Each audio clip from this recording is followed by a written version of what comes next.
Selama puluhan tahun, transmisi manual sebenarnya sudah dianggap sebagai teknologi yang paling sempurna buat sebuah mobil yang memiliki performa tinggi. Di mana dengan adanya sensasi menginjak pedal kopling, menggeser tuas forsnelling, lalu mendengar suara ungan mesin, hal ini menjadi pengalaman yang sulit digantikan oleh teknologi apapun di beberapa tahun terakhir. Bahkan karena saking banyaknya orang yang mencintai transmisi manual ini, banyak penggemar otomotif percaya kalau mengendarai mobil dengan transmisi manual membuat pengemudi merasa lebih terhubung dengan mobilnya. Namun menariknya, di era modern yang sudah sangat canggih dan maju saat ini, transmisi manual di mobil-mobil jalan raya ataupun bahkan supercar dan hypercar terasa sudah sangat langka dan jarang ditemukan. Karena jika kita ingin melihat dan fokus di pasar supercar dan hypercar yang ada pada saat ini, hanya ada beberapa supercar yang masih mempertahankan transmisi manual di mobil produksiannya. Sebagai contoh seperti Porsche yang menawarkan 911 GT3 dan 911 ST dengan pilihan manual 6 percepatan pada tahun 2024. Lalu untuk di kelas hypercar, ada Pagani yang masih mempertahankan transmisi manualnya melalui Utopia yang menyediakan transmisi manual 7 percepatan. Lalu ada juga satu lagi hypercar yang bernama Gordon Murray Automotive melalui T50 yang mulai diproduksi tahun 2023 yang secara sengaja memilih transmisi manual 6 percepatan supaya mobil tersebut memberikan sensasi berkendara yang paling mentah.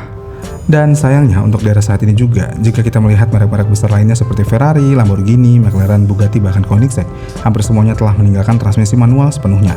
Padahal beberapa dekade lalu Ferrari F40, Lamborghini Diablo, Ferrari F355 sampai dengan Bugatti EB110 sangat dikenal sebagai ikon supercar dan hypercar dengan transmisi manual yang sangat legendaris. Dan dengan hal yang ada muncul satu pertanyaan, apa sebenarnya yang membuat transmisi manual perlahan menghilang dari dunia supercar dan hypercar? Jadi sebenarnya transmisi manual di supercar ataupun hypercar saat ini sudah mulai ditinggalkan ternyata memiliki alasan teknis yang sangat masuk akal. Yang mana alasan utama banyak produsen hypercar atau supercar yang sudah mulai meninggalkan transmisi manual pada soal kecepatan dan juga perpindahan gigi. Yang mana dunia supercar atau hypercar modern bisa dikatakan sudah berubah drastis dibandingkan 2 atau 3 dekade yang lalu. Dimana jika dulu sensasi berkendara menjadi prioritas utama, saat ini hampir semua pabrikan modern akan berlomba-lomba menciptakan mobil yang mampu mencatatkan waktu putaran tercepat di sirkuit dan sekaligus menghasilkan akselerasi yang luar biasa. Dan hal ini menjadikan dalam dunia adu cari waktu tercepat di era saat ini. Dan hal ini juga ngebuat setiap per 10 detik memiliki nilai yang sangat besar buat mobil produksian masalnya. Dan di titik inilah transmisi manual mulai kehilangan keunggulannya. Kenapa? Jadi karena ketika seorang pengemudi menggunakan transmisi manual, ada serangkaian proses yang harus dilakukan secara berurutan. Kaki kiri harus menginjak pedal kopling, tangan memindahkan tuas forsnelling, kaki kanan mengatur bukaan gas supaya putaran mesin tetap ideal, kemudian pedal kopling dilepas kembali dengan halus sebelum tenaga kembali disalurkan ke roda. Dan seluruh proses ini membutuhkan koordinasi tubuh, konsentrasi, dan yang pasti waktu.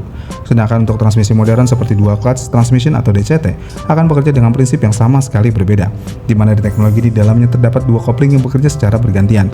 Dan saat mobil masih berada di gigi 2, sistem elektronik sebenarnya sudah menyiapkan gigi 3 di poros berikutnya.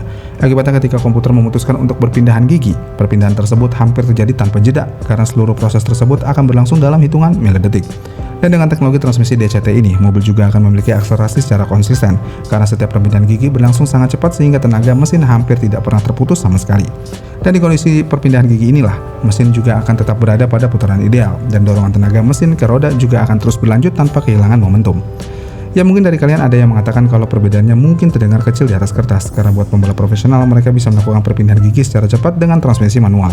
Tapi baik lagi, karena hampir semua pabrikan saat itu berpacu pada waktu yang lebih cepat di lintasan balap, selisih perbedaan puluhan milidetik setiap kali mengganti gigi dapat menghasilkan keuntungan waktu yang sangat besar setelah menyelesaikan satu putaran penuh. Bahkan untuk di dunia balap sendiri, misalnya Formula One, sudah meninggalkan transmisi manual sejak akhir 1980-an. Dan untuk cabang motorsport lainnya seperti Le Mans, GT3 sampai dengan WRC, hampir semua mobil balap modern juga menggunakan transmisi sekuensial atau sistem pedal shift, karena transmisi ini bisa memberikan efisiensi waktu yang jauh lebih baik. Dan dari teknologi dari lintasan balap ini yang kemudian perlahan berpindah ke mobil produksian massal. Dan dalam sejarahnya Ferrari bisa dikatakan menjadi salah satu pabrikan pertama yang benar-benar menerapkan desain transmisi tersebut di mobil produksian massalnya.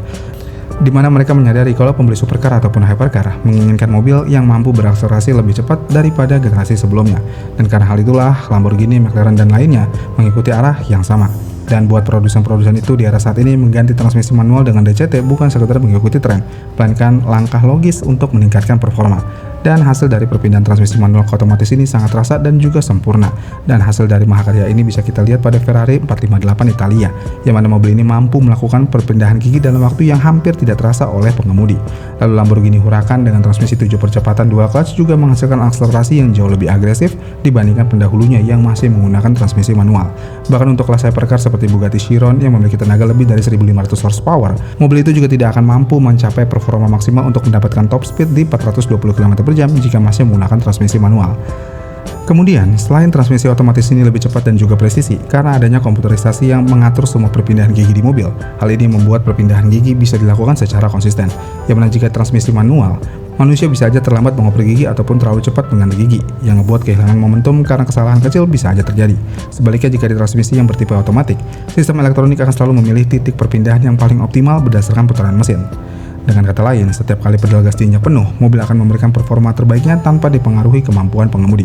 Dan hal inilah yang membuat supercar atau hypercar modern mampu mencatatkan angka akselerasi 0 sampai dengan 100 km per jam di bawah 3 detik secara berulang dengan hasil yang hampir selalu sama. Tapi yang jauh lebih menarik dari sini adalah ternyata kecepatan perpindahan gigi bukan satu-satunya alasan, karena ada faktor lain yang jauh lebih rumit, yaitu kemampuan gearbox dalam menahan tenaga dan torsi mesin supercar ataupun hypercar modern yang terus meningkat setiap tahunnya. Yang mana jika kita melihat supercar pada era 90-an, tenaga sebesar 400 sampai dengan 500 horsepower sudah dianggap luar biasa. Karena di masa itu, supercar seperti Ferrari F355 memiliki tenaga hanya sekitar 380 horsepower. Lalu Lamborghini Diablo SV sekitar 510 horsepower, sedangkan Porsche 911 Turbo generasi 993 menghasilkan sekitar 408 horsepower. Dan hal ini jika dilihat, horsepower tidak bisa dikatakan tidak terlalu besar. Yang berarti transmisi manual masih bisa dianggap mampu menangani tenaga mesin itu tanpa masalah berarti. Tapi keadaan akan berubah ketika melihat tenaga yang dihasilkan oleh mesin modern, yang mana untuk di era saat ini angka 600 horsepower justru menjadi standar baru buat banyak produsen supercar. Sebagai contoh, Ferrari 296 GTB sudah menghasilkan lebih dari 800 horsepower. Lalu Lamborghini Revuelto memiliki tenaga lebih dari 1000 horsepower. Kemudian untuk di kelas hypercar ada Bugatti Chiron Supersport yang bisa menempuh angka sekitar 1600 horsepower. Bahkan Koenigsegg Jesko juga bisa menghasilkan 1600 horsepower. Dan semua permasalahan mobil-mobil ini berada bukan hanya soal tenaga horsepower yang sangat tinggi, tetapi juga ada pada torsi di mobil mereka masing-masing. Yang mana untuk Ferrari 296 GTB memiliki torsi di 740 Nm. Lalu Lamborghini Revuelto memiliki torsi di 725 Nm. Kemudian ada Bugatti Chiron Supersport yang memiliki torsi di 1600 Nm. Dan Koenigsegg Jesko yang memiliki torsi di 1500 Nm. Dengan torsi sebesar itu pada transmisi manual, seluruh beban tersebut harus melewati kopling yang dikendalikan langsung oleh kaki pengemudi. Dan jika semakin besar torsi mesin, semakin besar juga tekanan penjepit kopling yang dibutuhkan supaya tidak terjadi slip saat tenaga disalurkan. Akibatnya pedal kopling akan menjadi jauh lebih berat. Sebaliknya, dengan transmisi dual clutch maupun gearbox otomatis modern, transmisi ini dapat mengatur tekanan kopling secara elektronik menggunakan aktuator hidrolik atau elektrik yang jauh lebih presisi daripada tenaga manusia. Dan hal ini membuat sistem komputer mampu mengatur seberapa besar tekanan kopling dalam setiap perpindahan gigi. Dan inilah alasan kenapa hampir semua supercar dan hypercar bertenaga sangat besar saat ini menggunakan sistem transmisi otomatis. Karena selain transmisi ini lebih kuat, sistem transmisi ini juga lebih konsisten dalam menyalurkan tenaga ke roda mobil. Tapi nih, meskipun transmisi manual bisa dikatakan sudah mulai menghilang ataupun ditinggalkan, bukan berarti sensasi mengemudi mobil yang menggunakan transmisi DCT atau otomatis ini akan ikut hilang. Yang mana karena produsen tahu masih banyak orang yang menginginkan sensasi mobil manual di produksi massal. Sebagai gantinya, hampir semua supercar dan hypercar modern saat ini menyediakan pedal shift yang terpasang di belakang setir. Dimana dengan pedal shift ini, setiap pengendara dapat merasakan raungan mesin layaknya mobil manual. Ya, walaupun sensasi pedal shift ini memang berbeda dari transmisi manual, tapi baik lagi, karena horsepower dan juga torsi yang sangat besar tidak memungkinkan transmisi manual ini menahan semua beban tersebut. Gimana nih menurut kalian? Komen di kolom komentar di bawah ya. Terima kasih sudah menonton dan sampai jumpa di video selanjutnya.